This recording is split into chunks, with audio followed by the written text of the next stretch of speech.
CrossLife goes to the nations because of the call of God, because of the hunger of the people. In Haiti, we saw over 2,000 people crowd into the streets at night to hear the message of grace. Just over 100 yards from where we did this teaching, there was a voodoo ceremony going on. And halfway through our presentation that night, in the darkness of night, the witch doctors stopped what they were doing and came down and joined our service, only to have the people beg and cry at the end of that evening that we would please come back the following night. In Nicaragua, over 200 pastors traveled from as far away as Costa Rica and Honduras to attend the CrossLife Conference. 60 of these men slept on concrete floors across the street from the church in a room without windows or air conditioning or electricity, in scorching summer temperatures, and gratefully attended the conference, thankful for the opportunity. During the CrossLife Conference, the Dean of Students at Ave Maria Catholic College heard of the teaching and invited me to meet with him, after which he gave us an invitation to come back to the university and teach a conference and a workshop in the psychology department on campus. As a result of this time, students were saved. One young woman went back to her home, gathered up all of her statues, and announced to them, "I don't need you anymore. Christ is now my life." During the CrossLife Conference in Ulaanbaatar, Mongolia, over 90 people demonstrated their hunger and commitment to the truth. In one day, the weather changed from a warm, sunny day in the morning to a tropical rainstorm that afternoon, which resulted in streets flooding and a major traffic jam in the capital city of Ulaanbaatar.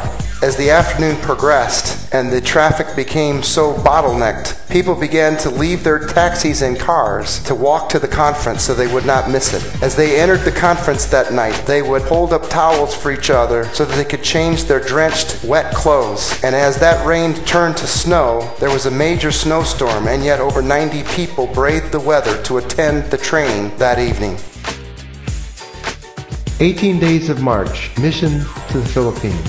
I preached at San Fernando La Union at the Asian Theological Seminary to pastors and seminary students. We followed that Sunday morning with ministering to small children, very poor, unchurched children, with Christmas boxes from Samaritan Ministries from Franklin Graham. The next 2 days we did a CrossLife conference with those pastors and with those seminary students. God poured out His grace. The revelation of our identity in Christ was clearly received, and many that were in the ministry for years came with the revelation of Christ as life, saying that they were going to take the materials that we had received to go back into their small groups and train the people based on who they were in Christ.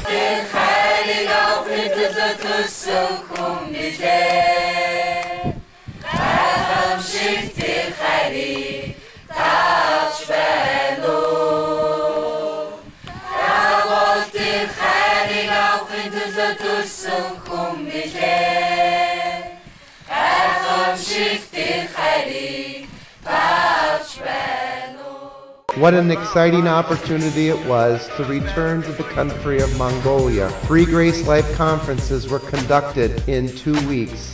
The first was at World Harvest Church in the capital city of Ulaanbaatar, where many excitedly gathered as they had heard from friends and relatives who had attended the conference the previous year. The next day I traveled to the countryside where I was the guest speaker for the annual convention of Campus Crusade for Christ. Here 50 student leaders who were responsible for impacting all of the major universities of the capital city of Ulaanbaatar gathered. It was remarkable what God did in this time. I was asked by the leadership of Campus Crusade to spend the night so that I could counsel with numerous student leaders who had issues that they wanted resolved. We saw major breakthroughs and personal victory in Jesus Christ. The ending of this conference was similar to a revival spirit where the students were moved by the freedom that they experienced of understanding the message of grace.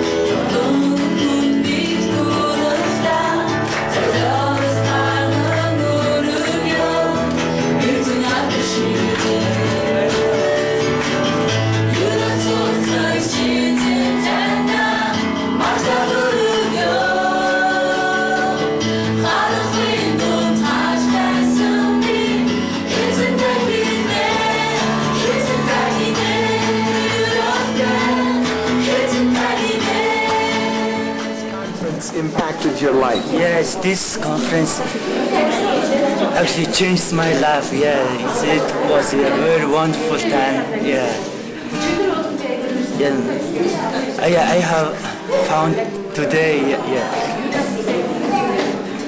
I'm a righteous man in Jesus. Yes, he has peace and yes, I feel Jesus in me, and yes,